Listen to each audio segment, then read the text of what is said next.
Hello, everyone. I'm Sandy Donaldson. I'm the lead instructor with Real Estate Closing Path, and I wanted to give you a little background. I have been in this industry for a little over 40 years.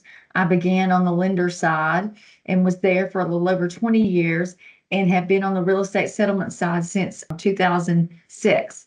About 3 years ago, our founder, Mary Ann Harris, had an idea to begin a training program since none really existed in our industry. So she and I and several other people collaborated to come up with a curriculum that has become Real Estate Closing Path. So we would like to share a portion of that with you today, and we're going to be talking about post-closing. So essentially, post-closing is exactly what it sounds like, right? What happens after the closing? Because we think, oh, everybody's signed, we've got money and keys, they're out the door, we're done. And for almost everybody else, that's true, but not for us. So before we take a look at that, I wanted to show you a little handout that we have, which is a closing timeline. And if any of you are familiar with the Pirates of the Caribbean series of movies, there is a point at which the pirate captain, Barbossa, is discussing the pirate rules. And he says, well, they're more like guidelines than actual rules. And while our industry is governed by a lot of actual rules, we're governed by state and federal law, we're governed by RESPA, but the order in which we do things and the way things come along in the process is sort of a guideline, right? If we are looking at our closing timeline graph that we have here, we have steps 1, 2, 3, 4. And so we've got order opening, pre-closing, closing, and post-closing. And if only everything worked that way, right? 1, 2, 3, 4, if everything were as easy as that. Unfortunately, we order something and it comes back in a different order, and clearly it has to be closed before we can post-close it. But we always try to encourage everybody to give themselves and others a little grace, because throughout the process, it's not always linear. Sometimes things happen in a different way. So let's take a look now at post-closing. And there are several different parts to our post-closing process. We have post-closing and we have disbursement. And when we're talking about post-closing, we're talking about what tasks do we have to undertake? What are the things that we have to do in post-closing? One of the first things that we have to do is return the package to the lender. The lender usually tells us, or they always tell us in our closing instructions, what they want us to do with the package. Here's an example. The lender will tell us, in this case, upload the entire executed package to our portal. Then I want you to overnight it back to us. So lenders telling us sometimes they want us just to overnight it and not upload it.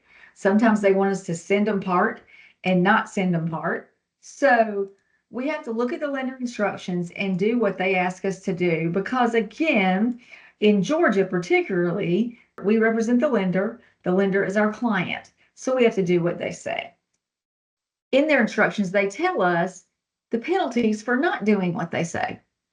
So we're going to have a financial penalty. Usually they want that package back in 24 to 48 hours. And if they don't get it, they're going to start charging our firm $50 a day, $100 a day. Different lenders have different fees, but they're going to start charging us.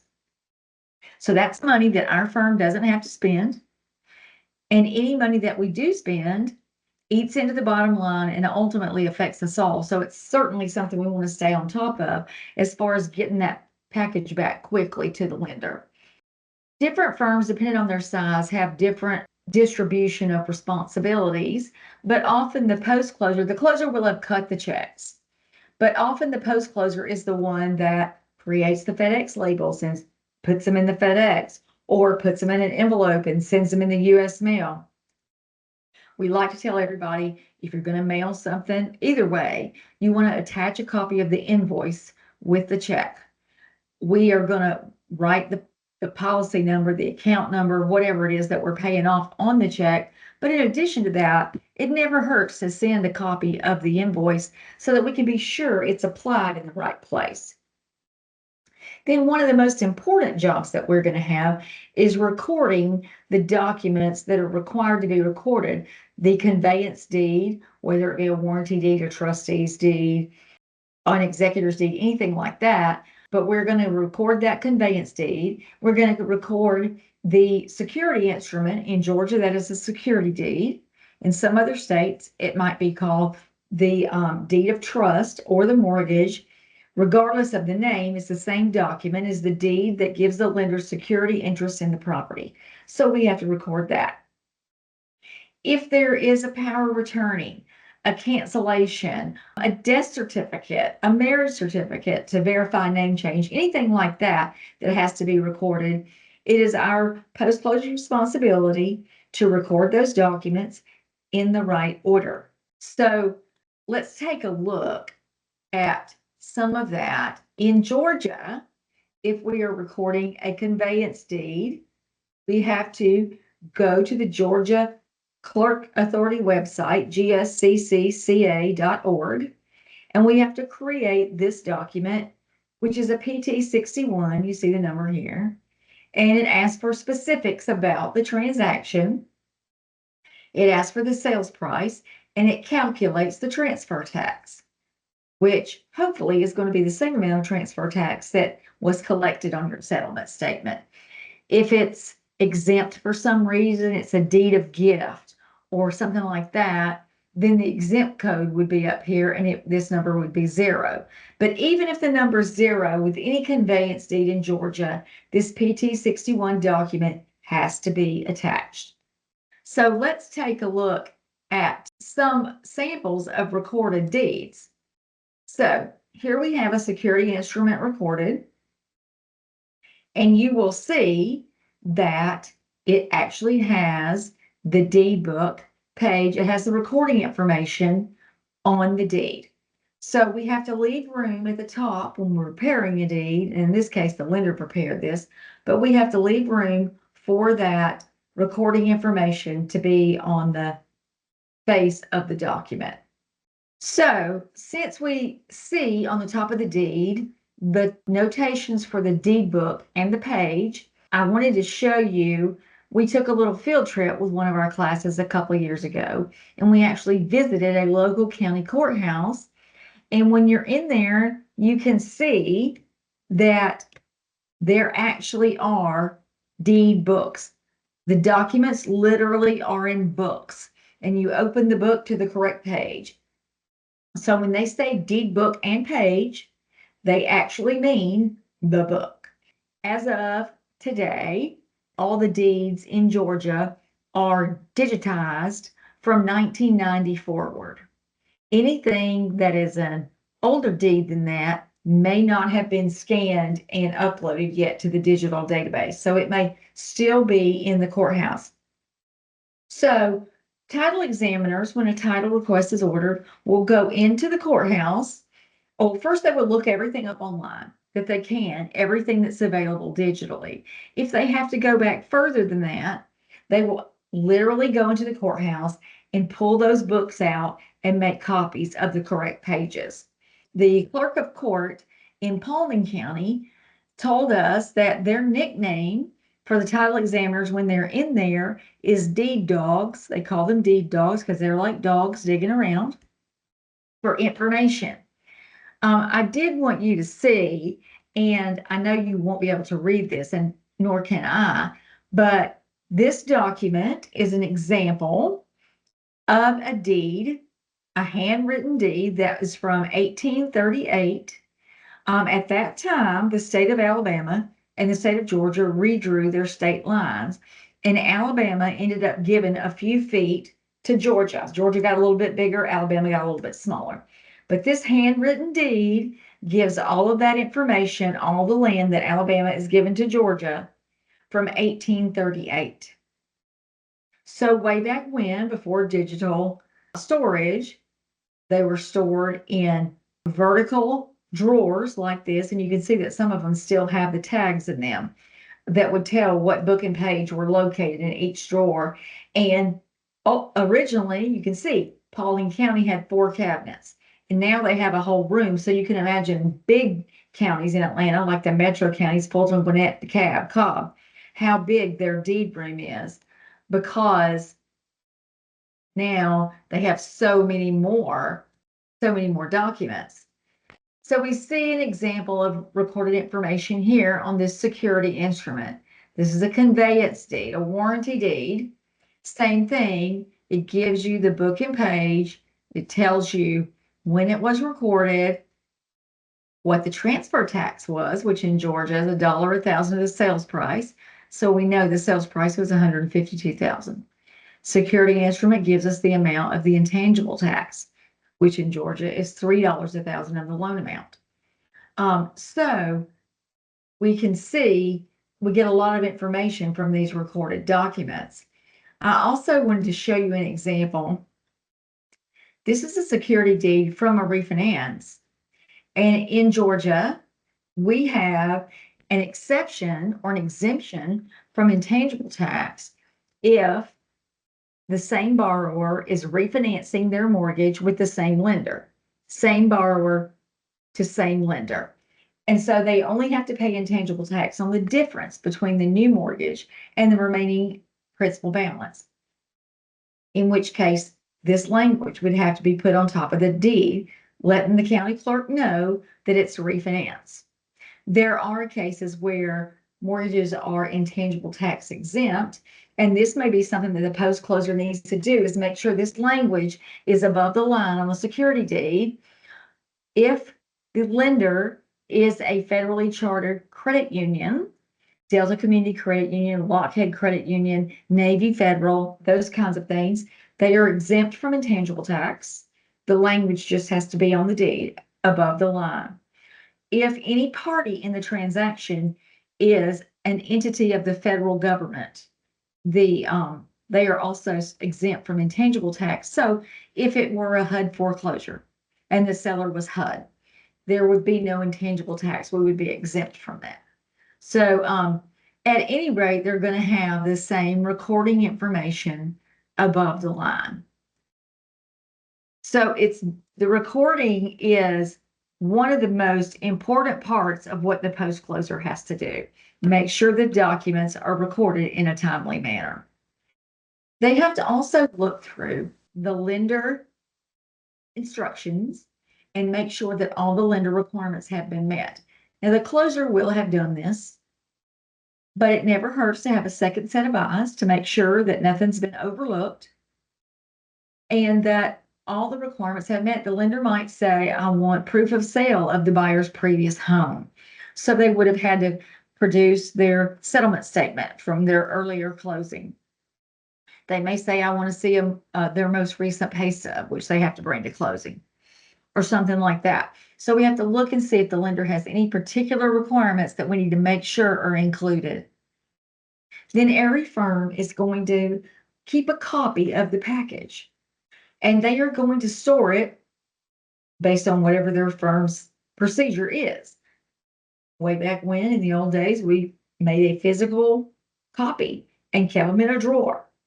You know, you have to keep them for 7 years, and then they could be shredded, but usually then we would put them in a box, send them to a storage facility like Iron Mountain, and they're probably still there, stored in perpetuity. Now, almost everybody stores these packages digitally.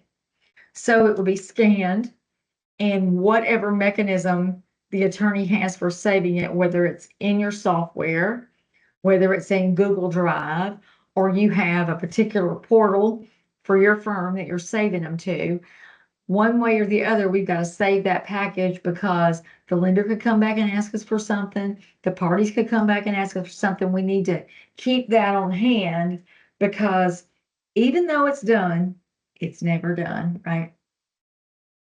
Then we are going to upload those scanned documents to whatever portal, whether it's the lender or whether it's our personal portal. Then when the documents are recorded, which now in the days of e-recording, most of them are uploaded the day of closing or the following day. So we will get recorded documents back usually within 48 to 72 hours of closing. So the recorded security deed is returned to the lender. The recorded conveyance deed, warranty deed is returned to the buyer. Now, once these documents are recorded, truthfully, the original is moot. Doesn't matter anymore because now it's been recorded. But everybody likes to have their hands on their original warranty deed. It makes them feel like they actually own the property. So we provide that information for them. We send that to them as soon as we have it back recorded from the county. So we're going to look at some of the tasks that the post closer does. And again, the tasks are divided among the people in your firm. So if you have a big firm, they may be more defined. You may have a more specific role. You have bigger volume and you do fewer tasks. If you're in a smaller firm, I've been a firm where it was just me and the attorney. And so I did everything. I was the pre-closer, the closer, the post-closer. So depending on what your procedure in your office is, some of these tasks may vary a little bit. But we've got to confirm all the money that came in. Was it the amount that was supposed to come in? Everything that has come in, somebody may call and ask us for our wire instructions. We've got to verify that. We have to verify the wire instructions on what is going out as well.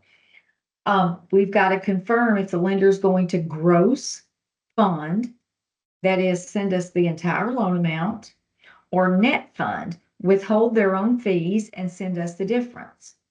If they gross fund, then we're going to end up sending the lender a check back because we collected their fees.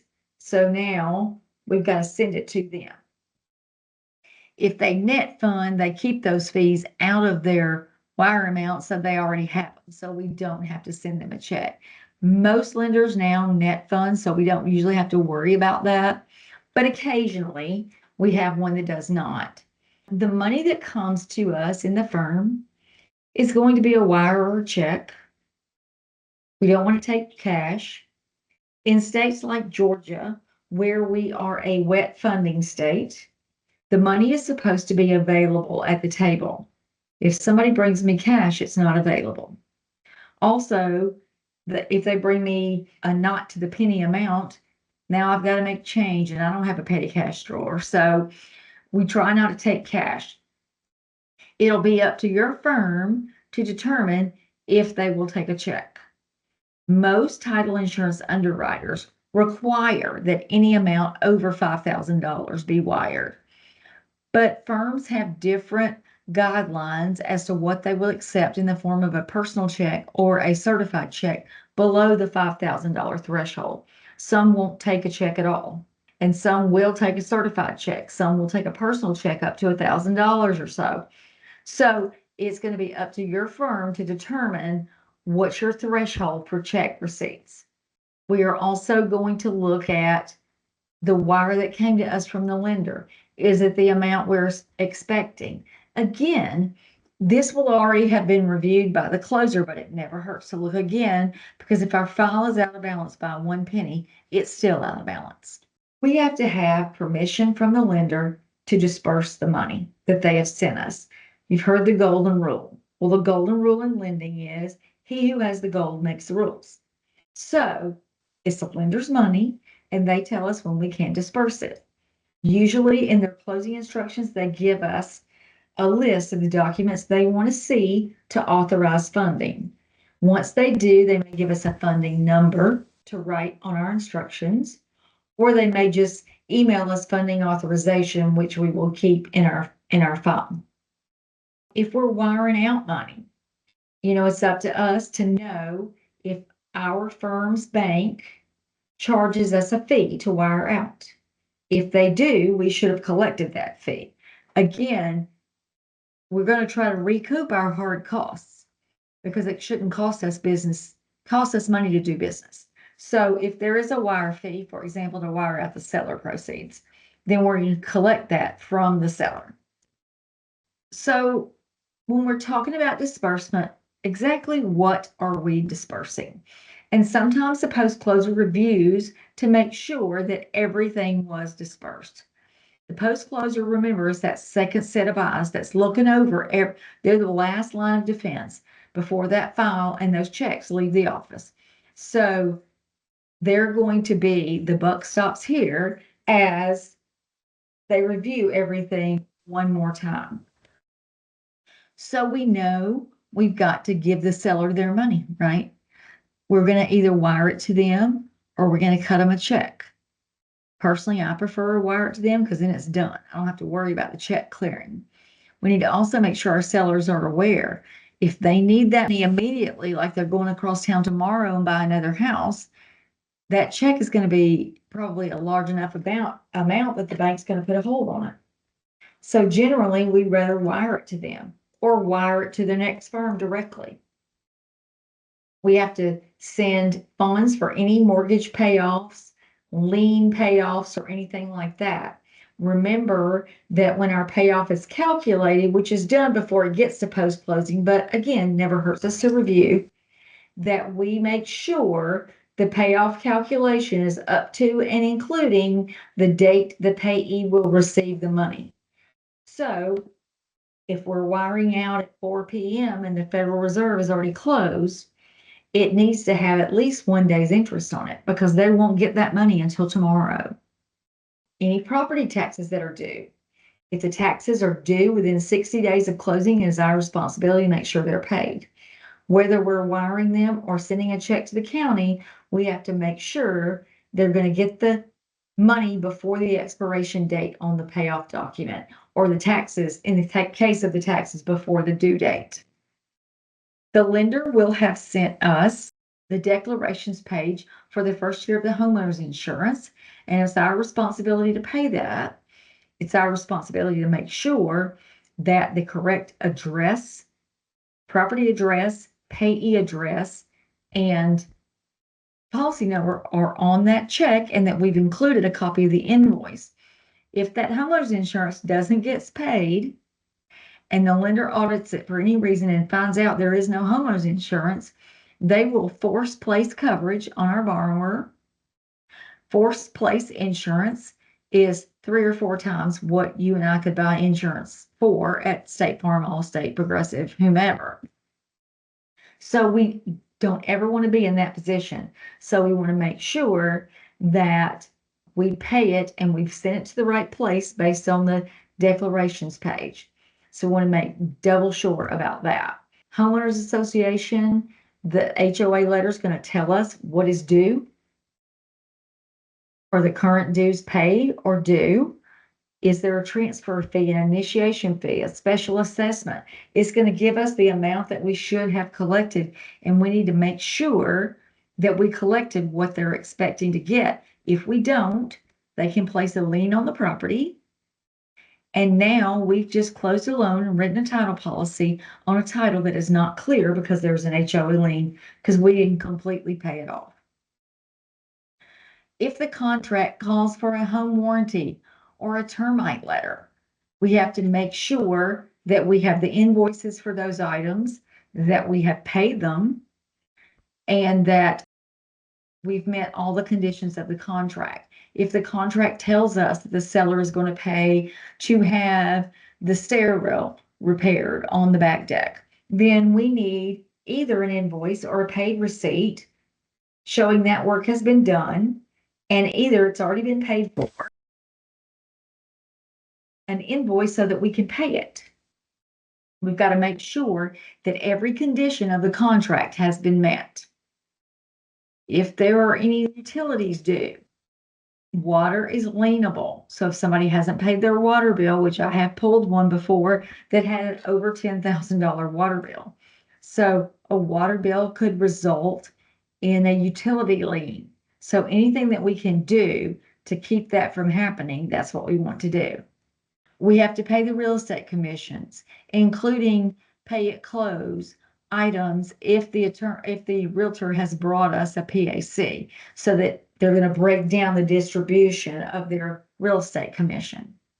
We've got to be sure that we've collected all of our firm funds. Do we collect for preparation of that power of attorney? Do we collect to record that cancellation? Make sure that we've collected everything that we need. any government funds, recording, transfer tax, intangible tax, anything that's due to the county, did we collect it? Is there a mortgage broker? Collected the mortgage broker compensation as well? Do we owe the lender any money? Did they gross fund and we owe them a check back? Is there any reason we owe lender money? Is there any other miscellany we need to disperse? And yes, at this point, it's already closed. Probably the parties are already gone. However, if we discover a mistake right now in post-closing, it's a lot more likely that we can recover any shortage than if we wait 2 weeks, a month, a year down the road. Then we're going to be in big trouble. So it's much easier. A lot of problems that we have. I wake up with a headache or my ankle hurts or, something like that. We go, let me just eat my breakfast and drink a cup of coffee and maybe I'll feel better. So sometimes things go away. We wake up and we don't feel so great, and then we start feeling better. Money problems are not that way. They do not get better with time. So if we're short in our file and we know it immediately, we need to start working immediately to recover those funds, because any funds that we're short, if it's to anybody except us, except our firm, we're going to start accumulating penalties and interest. Money problems are not going to get better. It's only going to get worse as time goes on. Then finally, sometimes there occurs a situation that one or both of the parties want the attorney to hold funds in escrow. We want to go ahead and close, but we want you to hold back some of the funds for one reason or another. A lot of times this happens because the buyer went and did their final walkthrough on the way to closing, which I don't advise, and the seller hadn't upheld something in the contract they said they would do. They didn't clean the carpet. They didn't remove something. I actually had a closing that they wanted us to close in escrow because the seller failed to remove a canoe from the basement. And I'm thinking, well, the buyer just got themselves a canoe. But that sometimes they want us to do that for many reasons. So if we ever have to do that, the preparation of it may fall to post-closing. But if we're ever holding funds in escrow, if there's a lender involved, they have to approve it. The attorney or somebody on the attorney's staff, could be the post-closer, prepares an escrow agreement. We don't do that for free.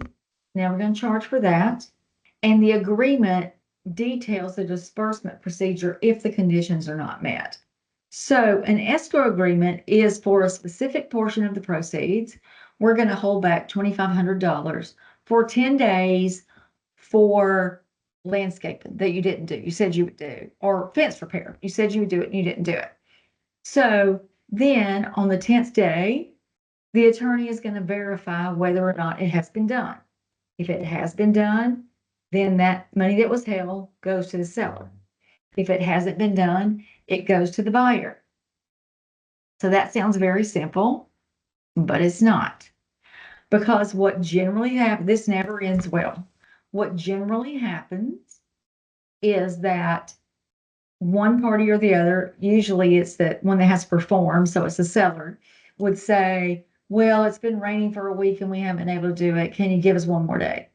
Or I've got the repairman over there right now and they're working on it, but they're not going to be done by 5 o'clock, which is when the agreement expires.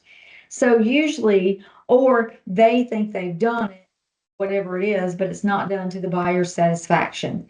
So there's often some discrepancy about the satisfaction of the buyer in this case. So then it's like, who's going to get the money? And the attorney finds himself in the middle of a tug of war over the money that was held in escrow.